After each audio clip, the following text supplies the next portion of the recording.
Hello friends, नमस्कार। Welcome to my channel Shanti peace of mind.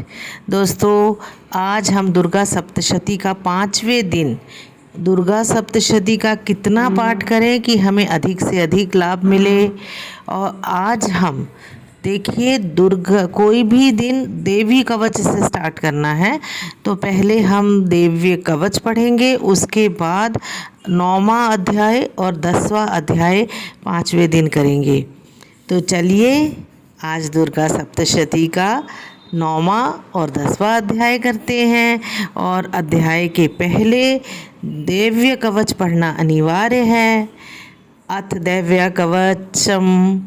ओम चंडिका देवी को नमस्कार है। मार्कंडे जी ने कहा, पितामह, जो इस संसार में परम गोपनीय तथा मनुष्यों की सब प्रकार से रक्षा करने वाला है और जो अब तक आपने दूसरे किसी के सामने प्रकट नहीं किया हो, ऐसा कोई साधन मुझे बताइए। तो ब्रह्मा जी बोले, ब्राह्मण, ऐसा साधन तो एक देवी जी का कवच ही है, जो गोपनीय से भी परम गोपनीय, पवित्र तथा संपूर्ण प्राणियों का उपकार करने वाला है। महामुने, उसे श्रवण करो। देवी जी की 9 मूर्तियां हैं, जिन्हें नव दुर्गा कहते हैं।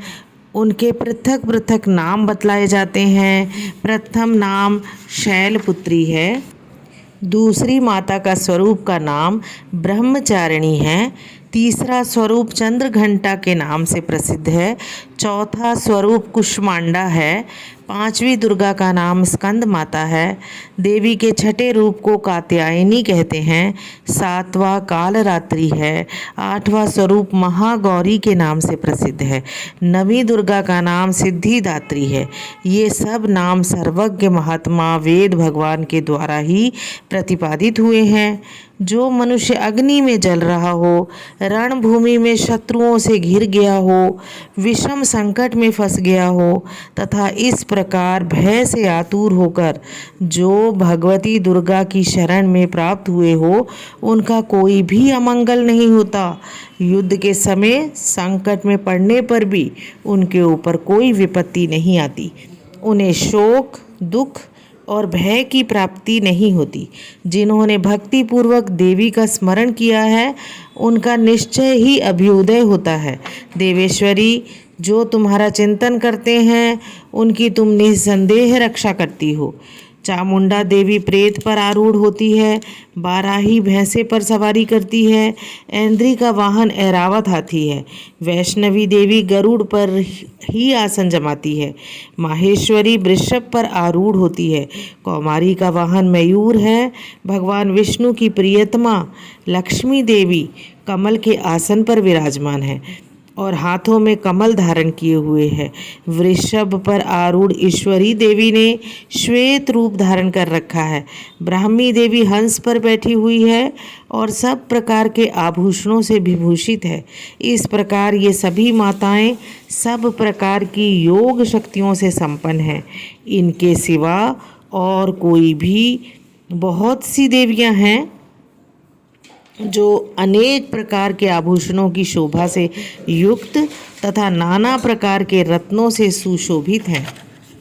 ये संपूर्ण देवियां क्रोध में भरी हुई हैं और भक्तों की रक्षा के लिए रथ पर बैठी दिखाई देती हैं। ये शंख, चक्र, गदा, शक्ति, हल, मूसल, खेटक और तोमर, परशु, पाश, कुंत और त्रिशूल एवं उत्तम शांग, धनुष आदि अस्त्र शस्त्र अपने हाथों में धारण करती है। दैत्यों के शरीर का नाश करना, भक्तों को अभय दान देना और देवताओं का कल्याण करना, यही उनके शस्त्र धारण का उद्देश्य है। महान रौद्र रूप, अत्यंत घोर पराक्रम, महान बल और महान उत्साह वाली देवी, तुम महान भय का नाश करने वाली हो। तुम्हें नमस्कार। तुम्हारी ओर देखना भी कठिन है। शत्रुओं का भय बढ़ाने वाली जगदम्बिके, मेरी रक्षा करो। पूर्व दिशा में ऐन्द्री मेरी रक्षा करे। अग्निकोण में अग्नि शक्ति, दक्षिण दिशा में वाराही तथा नैऋत्य कोण में खड़ग धारिणी मेरी रक्षा करे। पश्चिम दिशा में वारुणी और वायव्य कोण में मृग पर सवारी करने वाली देवी मेरी रक्षा करे। उत्तर दिशा में कौमारी तथा ईशान कोण में शूल धारिणी देवी रक्षा करे। ब्रह्माणी तुम ऊपर की ओर से मेरी रक्षा करो और वैष्णवी देवी नीचे की ओर से मेरी रक्षा करे। इस प्रकार शव को अपना वाहन बनाने वाली चामुंडा देवी 10 दिशाओं में मेरी रक्षा करे। जया आगे से और विजया पीछे की ओर से मेरी रक्षा करे।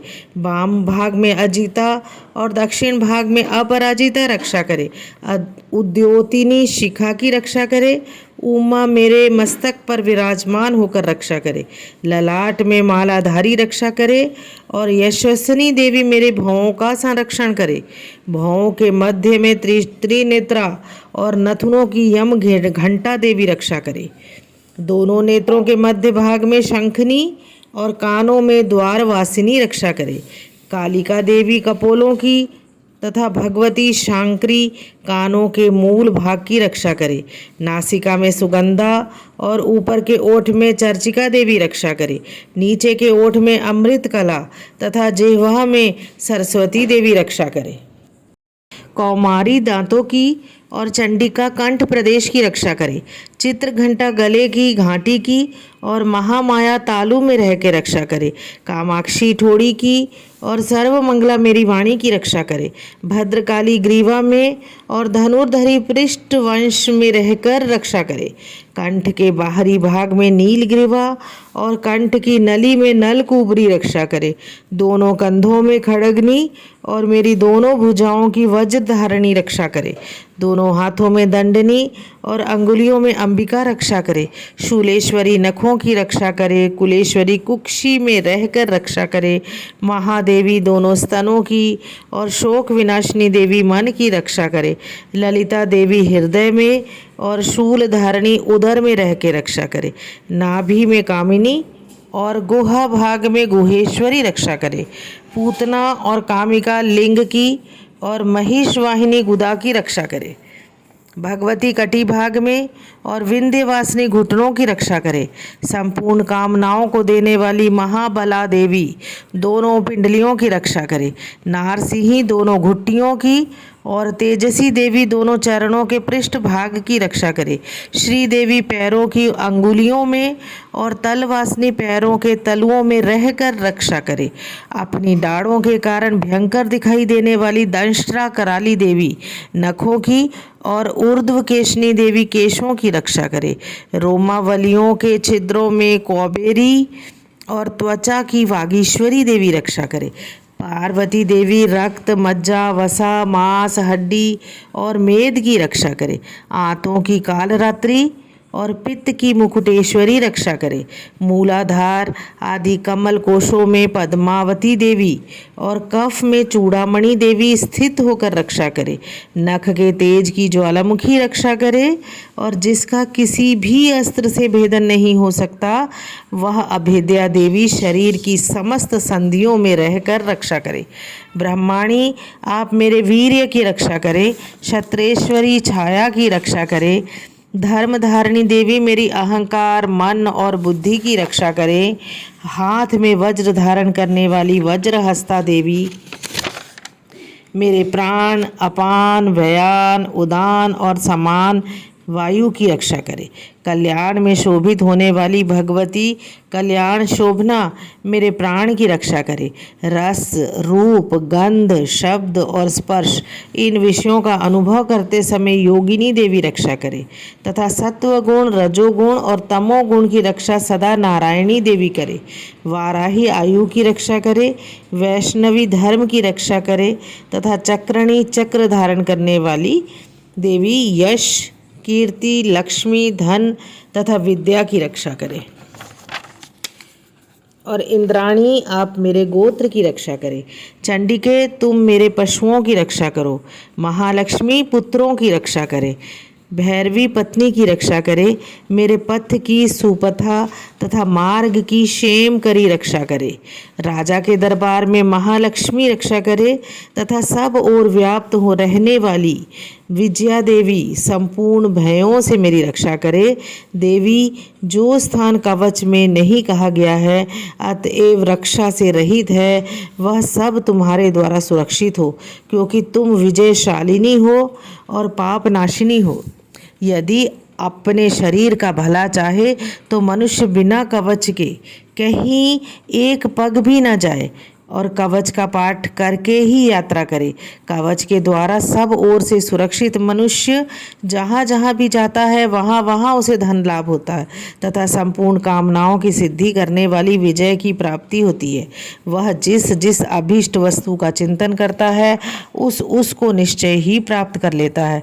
वह मनुष्य इस पृथ्वी पर तुलना रहित महान ऐश्वर्य का भागी होता है। कवच से सुरक्षित मनुष्य निर्भय हो जाता है, युद्ध में उसकी पराजय नहीं होती तथा वह तीनों लोकों में पूजनीय होता है। देवी का यह कवच देवताओं के लिए भी दुर्लभ है। जो प्रतिदिन नियम पूर्वक 3 संध्याओं के समय श्रद्धा के साथ इसका पाठ करते हैं वे देवी कला प्राप्त करते हैं तथा वह तीनों लोकों में कहीं भी पराजित नहीं होते। इतना ही नहीं, वह अपमृत्यु से रहित हो 100 से भी अधिक वर्षों तक जीवित रहता है। मकरी, चेचक और कोढ़ आदि संपूर्ण व्याधियां नष्ट हो जाती हैं। कनेर, भांग, अफीम, धतूरे आदि का स्थावर विष, सांप और बिच्छू आदि के काटने से चढ़ा हुआ जंगम विष तथा अही, फेन और तेल के संयोग आदि से बनने वाला कृत्रिम विष, ये सभी प्रकार के विष दूर हो जाते हैं, उनका कोई असर नहीं होता। इस पृथ्वी पर मारण, मोहन आदि जितने अभिचारिक प्रयोग होते हैं तथा इस सब के जितने मंत्र यंत्र होते हैं वे सब इस कवच को हृदय में धारण कर लेने पर उस पुरुष को देखते ही नष्ट हो जाते हैं।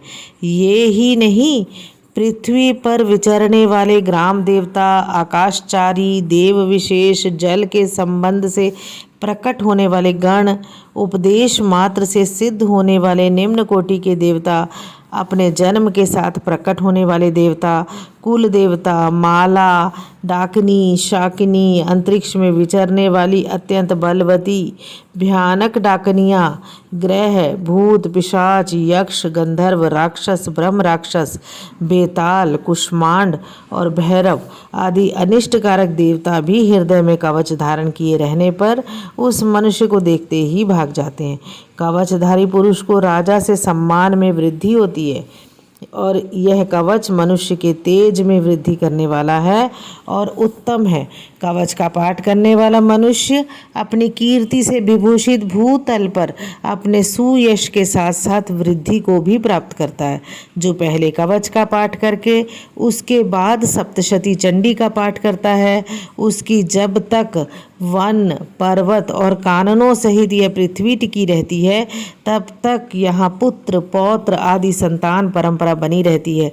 फिर देह का अंत होने पर वह पुरुष भगवती महामाया के प्रसाद से उस नित्य परम पद को प्राप्त होता है जो देवताओं के लिए भी दुर्लभ है। वह सुंदर दिव्य रूप धारण करता है और कल्याण में शिव के साथ आनंद का भागी प्राप्त होता है। जय माता दी। अब अध्याय 9, निशुंभ वध। मैं अर्धनारीश्वर के श्री विग्रह की निरंतर शरण लेता हूँ। उसका वर्ण बंधुक पुष्प और सुवर्ण के समान रक्त पीत मिश्रित है। वह अपनी भुजाओं में सुंदर अक्षमाला, पाश, अंकुश और वर्ध मुद्रा धारण करता है। अर्धचंद्र उसका आभूषण है तथा वह 3 नेत्रों से सुशोभित है। राजा ने कहा, भगवान, आपने रक्त बीज के वध से संबंध रखने वाला देवी चरित्र का यह अद्भुत महात्म्य मुझे बतलाया। अब रक्त बीज के मारे जाने पर अत्यंत क्रोध में भरे हुए शुंभ और निशुंभ ने जो कर्म किया उससे भी मैं सुनना चाहता हूँ। ऋषि कहते हैं, राजन, युद्ध में रक्त बीज तथा अन्य दैत्यों के मारे जाने पर शुंभ और निशुंभ के क्रोध की सीमा ना रही। अपनी विशाल सेना इस प्रकार मारी जाती देख निशुंभ अमर्ष में भरकर देवी की ओर दौड़ा। उसके साथ असुरों की प्रधान सेना थी। उसके आगे पीछे तथा पार्श्व भाग में बड़े बड़े असुर थे जो क्रोध से ओंठ चबाते हुए देवी को मार डालने के लिए आए। महापराक्रमी शुंभ भी अपनी सेना के साथ मात्र गणों से युद्ध करके क्रोधवश चंडिका को मारने के लिए आ पहुंचा। तब देवी के साथ शुंभ और निशुंभ का घोर संग्राम छिड़ गया। वे दोनों दैत्य मेघों की भांति वाणों की भयंकर वृष्टि कर रहे थे। उन दोनों के चलाए हुए वाणों को चंडिका ने अपने वाणों के समूह से तुरंत काट डाला तथा शस्त्र समूहों की वर्षा करके उन दोनों दैत्यपतियों के अंगों में चोट पहुंचाई।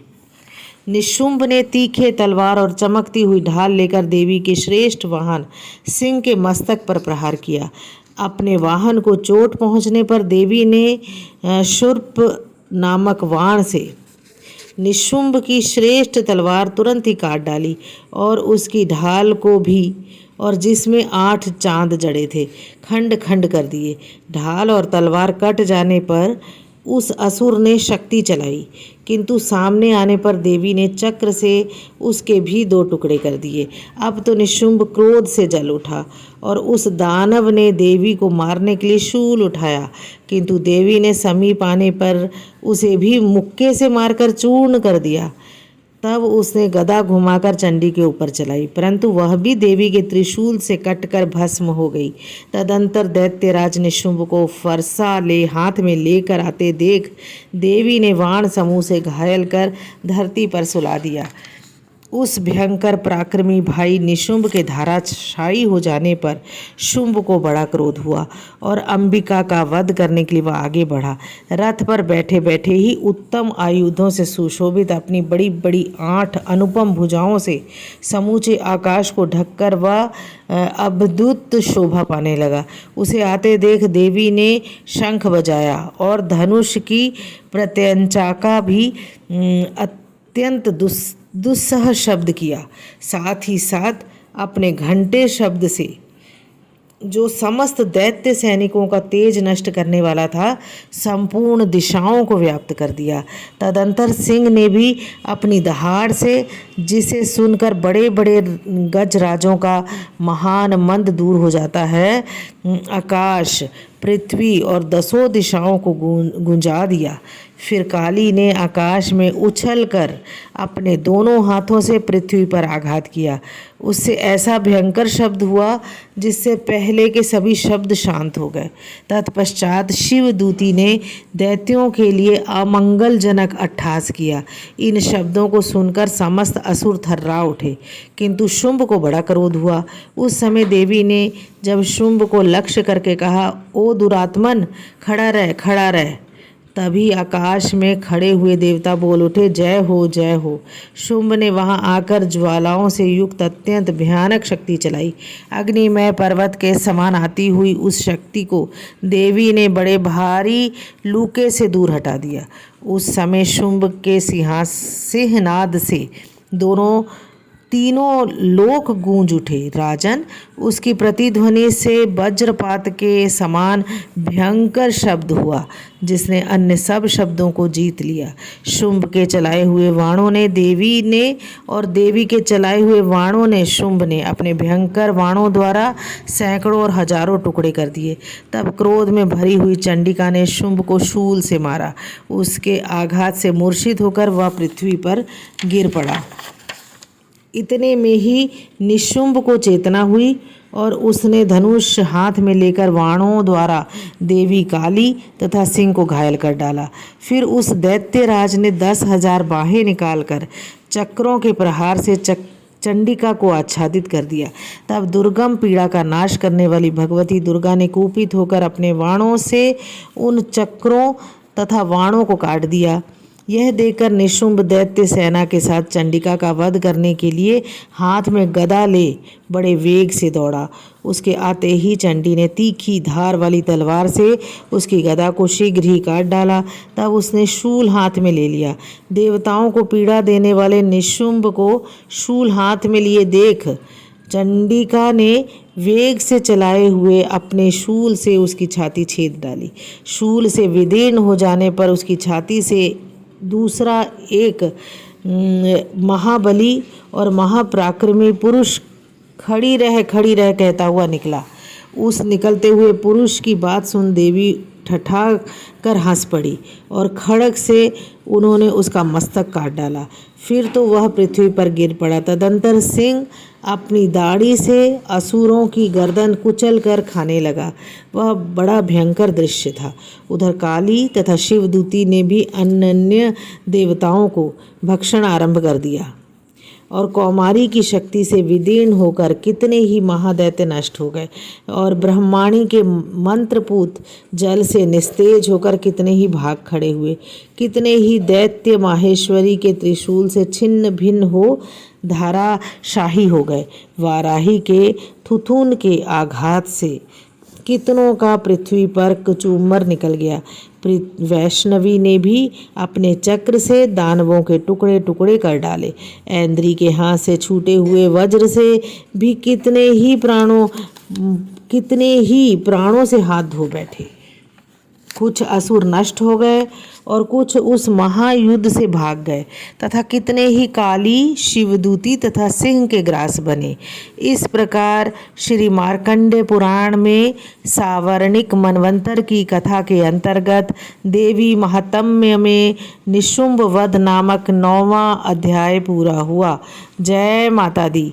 अब 10वां अध्याय शुंभ वध।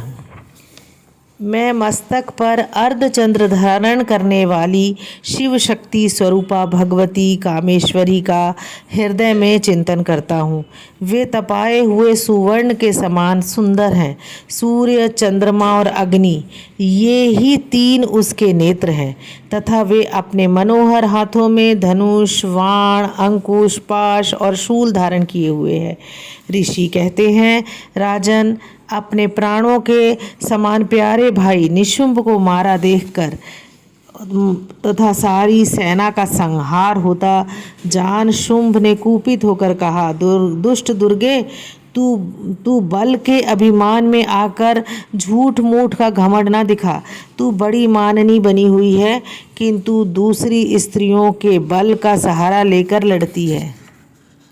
देवी बोली, ओ दुष्ट, मैं अकेली ही हूँ। इस संसार में मेरे सिवा दूसरी कौन है?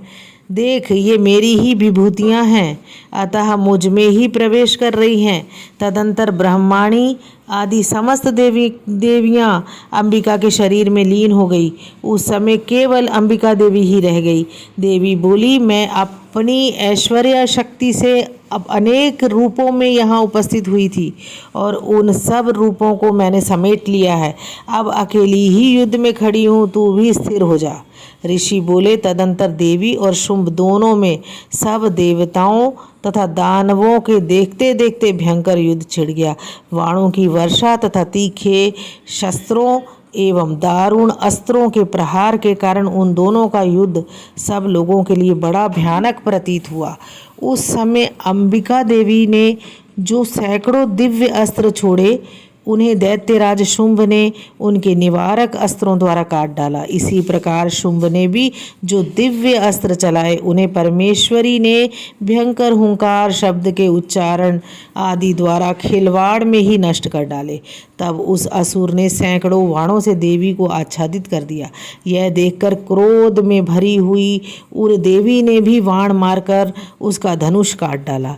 धनुष कट जाने पर फिर दैत्यराज ने शक्ति हाथ में ली, किंतु देवी ने चक्र से उसके हाथ की शक्ति को ही काट गिराया।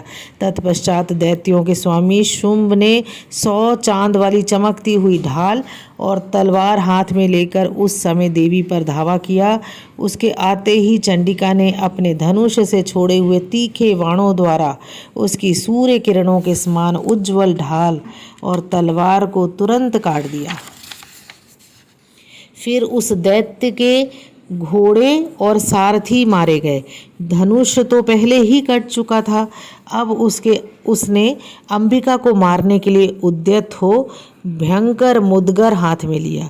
उसे आते देख देवी ने अपनी तीक्ष्ण बाणों से उसका मुदगर भी काट डाला। तिस पर भी वह असुर मुक्का तान कर बड़े वेग से देवी की ओर झपटा। उस दैत्यराज ने देवी की छाती में मुक्का मारा, तब उन देवी ने भी उसकी छाती में एक चांटा जड़ दिया। देवी का थप्पड़ खाकर दैत्यराज शुंभ पृथ्वी पर गिर पड़ा, किंतु पुनः सहसा पूर्ववत उठकर खड़ा हो गया। फिर वह उछला और देवी के ऊपर ले जा करके आकाश में खड़ा हो गया। तब चंडिका आकाश में भी बिना किसी आधार के ही शुंभ के साथ युद्ध करने लगी। उस समय दैत्य और चंडिका आकाश में एक दूसरे से लड़ने लगे। उनका यह युद्ध पहले सिद्ध और मुनियों को विस्मय में डालने वाला हुआ। फिर अंबिका ने शुंभ के साथ बहुत देर तक युद्ध करने के पश्चात उसे उठाकर घुमाया और पृथ्वी पर पटक दिया। पटके जाने पर पृथ्वी पर आने के बाद वह दुष्ट आत्मा दैत्य पुनः चंडिका का वध करने के लिए उनकी ओर बड़े वेग से दौड़ा। तब समस्त दैत्यों के हाथ शुंभ को अपनी ओर आते देख देवी ने त्रिशूल से उसकी छाती छेद कर उसे पृथ्वी पर गिरा दिया। देवी के शूल की धार से घायल होने पर उसके प्राण पखेरु उड़ गए और वह समुद्रों, द्वीपों तथा पर्वतों सहित समूची पृथ्वी को कांपता हुआ भूमि पर गिर पड़ा। तदंतर उस दुरात्मा के मारे जाने पर संपूर्ण जगत प्रसन्न एवं पूर्ण स्वस्थ हो गया तथा आकाश स्वच्छ दिखाई देने लगा। पहले जो उत्पात सूचक मेघ और उल्कापात होते थे वे सब शांत हो गए तथा उस दैत्य के मारे जाने पर नदियां भी ठीक मार्ग से बहने लगी। उस समय शुंभ की मृत्यु के बाद संपूर्ण देवताओं का हृदय हर्ष से भर गया और गंधर्वगण मधुर गीत गाने लगे। दूसरे गंधर्व बीज बजाने लगे और अप्सराएं नाचने लगी। पवित्र वायु बहने लगी। सूर्य की प्रभा उत्तम हो गई।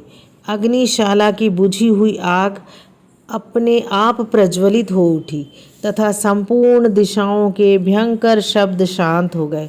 इस प्रकार श्री मार्कंडेय पुराण में सावर्णिक मनवंतर की कथा के अंतर्गत देवी महात्म्य शुंभ वध नामक 10वां अध्याय पूरा हुआ। जय माता दी। हाँ दोस्तों, मेरा चैनल अगर पहली बार देख रहे हैं तो सब्सक्राइब करना ना भूलें और इसे लाइक करें और अपने दोस्तों में भी शेयर करें। मैं बहुत अच्छी जानकारी आपके पास सदैव लेकर आती रहूँगी। आपका जीवन सुखी और समृद्धशाली हो। देवी माँ की कृपा आप पर बनी रहे।